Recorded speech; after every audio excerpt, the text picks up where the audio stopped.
Hello everyone, very very good morning to all. So यहाँ पे सुबह का टाइम हो गया था, मे बी मेरे ख्याल से 10 बजे का टाइम हो चुका था। तो मैं आ गई हूँ बेडरूम क्लीन करने। और डुग्गू भी काफ़ी देर पहले सो के उठ चुका है, फ्रेश हो चुका है, इसने ब्रेकफास्ट कर लिया है। बस अभी इसका मेडिसिन टाइम था, मैंने इसको मेडिसिन दे दिया। एंड लास्ट थिंग जो इसकी रह गई थी मेडिसिन के बाद, वो है इसका नेबुलाइज करना। मैं इसको नेबुलाइज करूँगी क्योंकि इसको बहुत ज़्यादा कफ और कोल्ड हो गया था। तो मैंने इसको इस बेड में अरेंज किया कि मैंने कहा बेटे मैं ना बेडशीट चेंज कर दूँ, आपको मैं यहीं पे नेबुलाइज करती हूँ। तो इसने मुझे बोला कि मम्मा नहीं, मुझे दूसरे बेड में जाना है। तो फिर मैंने सोचा चलो ठीक है। और ये पहले मैं इसको मॉर्निंग अर्ली मॉर्निंग सुबह दे चुकी हूँ और ये अभी मैं दोबारा दूंगी। तो तब तक मैंने सोचा चलो मैं बेडशीट ही चेंज कर लेती हूँ, क्योंकि ये बोल रहा है कि मुझे इस बेड में रह के लेना है नेबुलाइज, क्योंकि उस बेड में उसको अनकंफर्टेबल लगता होगा मे बी। और ये बेडशीट बिछाए वो मुझे लगता है कि लगभग 5-6 दिन हो चुके हैं। तो मैंने सोचा चलो आज बेडशीट चेंज कर लेते हैं, ज़्यादा दिन बेडशीट नहीं बिछानी है, क्योंकि बच्चे बीमार काफ़ी हो गए थे अभी बीच में। तो इसीलिए मुझे बेडशीट्स जल्दी से जल्दी चेंज करनी पड़ रही थी और मैं खुद भी बीमार थी। तो मैं जब बीमार थी ना, मैं हर 2 दिन में बेडशीट चेंज कर रही थी, क्योंकि यार मैं नहीं चाहती कि वायरल फीवर एक दूसरे से हो जाता है। तो मैं अपनी तरफ से पूरा ध्यान रखने की कोशिश कर रही हूँ। तो अभी हस्बैंड दूसरे रूम में सो रहे हैं, तब तक उनका उठने का टाइम हो चुका है, क्योंकि मैं अभी उनको चाय दे के आ चुकी हूँ। चाय देने के बाद शायद वो फ्रेश होंगे, नहाएंगे, फिर उनको ब्रेकफास्ट करना है। और आज मैंने ब्रेकफास्ट में बनाना है जो मक्की की रोटी होती है ना, उसमें प्याज वगैरह डाल के, जैसे हम नॉर्मल कनक की रोटी में, गेहूं के रोटी में, आटे में हम लोग प्याज के पराठे बनाते हैं, वैसे मक्की की रोटी बनानी है। उसमें बेडमी रोटी उसको बोला जाता है। मक्की की बेडमी रोटी बनानी है मुझे विदाउट मेथी के। आगे तो मैं मेथी अभी मैं वो बनाऊंगी मेरे लिए और हस्बैंड के लिए, क्योंकि बच्चों ने तो खा लिया। अभी यहाँ पे आ गई हूँ मैं इसको नेबुलाइज करने। इसको मैं शिफ्ट करूँगी दूसरे बेड में, क्योंकि ये यहीं पे लेट के ही आराम से लेगा। फिर मैं उसके बाद अपना और काम करती रहूँगी, तो मुझे ईजी रहेगा, मेरे लिए टफ नहीं होगा। नहीं तो इसके साथ बैठना पड़ता है अगर ये बैठ के नेबुलाइज करे। अगर ये लेट के कर रहा है फिर मुझे कोई प्रॉब्लम नहीं होती, क्योंकि कंफर्टेबली ये अपने आप को नेबुलाइज कर लेता है खुद से ही, क्योंकि अब तो बड़ा हो गया। पिछले साल तक छोटा था तो बहुत प्रॉब्लम आती थी जब ये बीमार होता था। तो डॉक्टर के पास हम जाते हैं हमेशा। जो मेरे डुगू का डॉक्टर है वो मुझे ये सजेस्ट करता है, क्योंकि देखो शुरुआती विंटर में बच्चे को आप जितना मर्जी ध्यान रखो, जब उनको कफ और कोल्ड हो ही जाता है तो वो बोलते हैं या तो स्टीम दो या तो नेबुलाइज करो घर पे ही।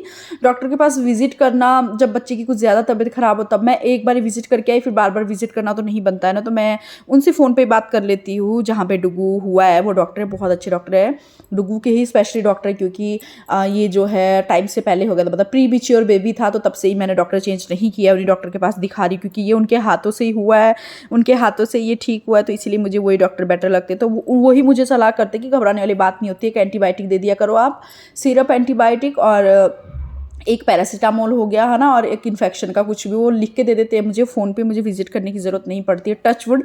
पिछले मैं मे बी ये 4 साल का हो गया, पिछले 3 साल से मैंने हॉस्पिटल विजिट नहीं किया है।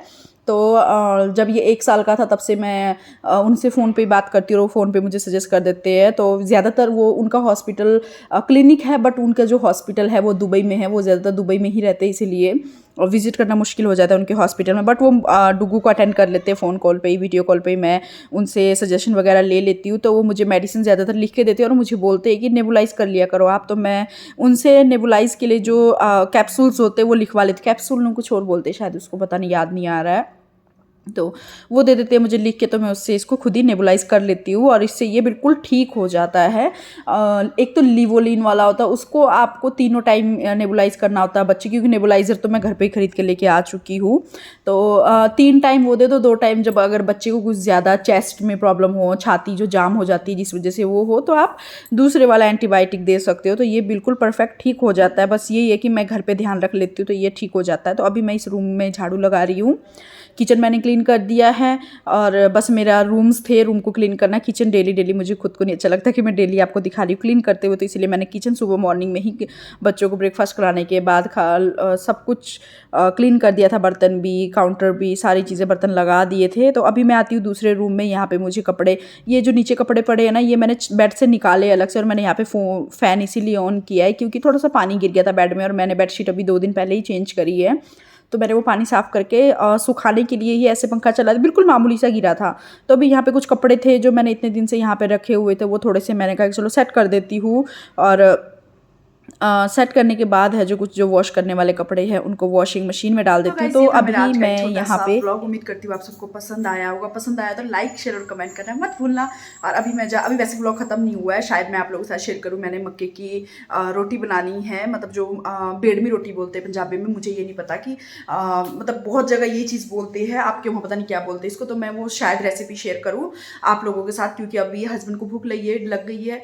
बच्चों को मैंने सुबह ब्रेकफास्ट करवा दिया था, क्योंकि डुगू को मेडिसिन देनी होती है। अभी मैं उसको नेबुलाइज करके आई हूँ थोड़ी देर पहले, क्योंकि उसको खांसी जुकाम बहुत ज़्यादा हो गया था।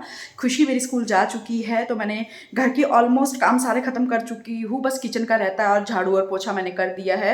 और अब मैं जा रही हूँ ब्रेकफास्ट बनाने। कपड़े तय लगाने हैं, मैं बाद में लगाऊंगी, हो सके तो मैं आप लोगों के साथ ज़रूर शेयर करूँगी जो मैंने बनाया है। बाकी मैं मिलती हूँ कल आपको नए ब्लॉग के साथ। सो प्लीज़ इस ब्लॉग को बहुत सारा प्यार देना, लाइक शेयर कमेंट करना मत भूलना, ठीक है? Bye bye, love you all. चलो जी, मैंने सोचा कि चलो मैं आप लोगों के साथ शेयर कर ही देती हूँ, क्योंकि इसके साथ में मेरी एक स्टोरी है।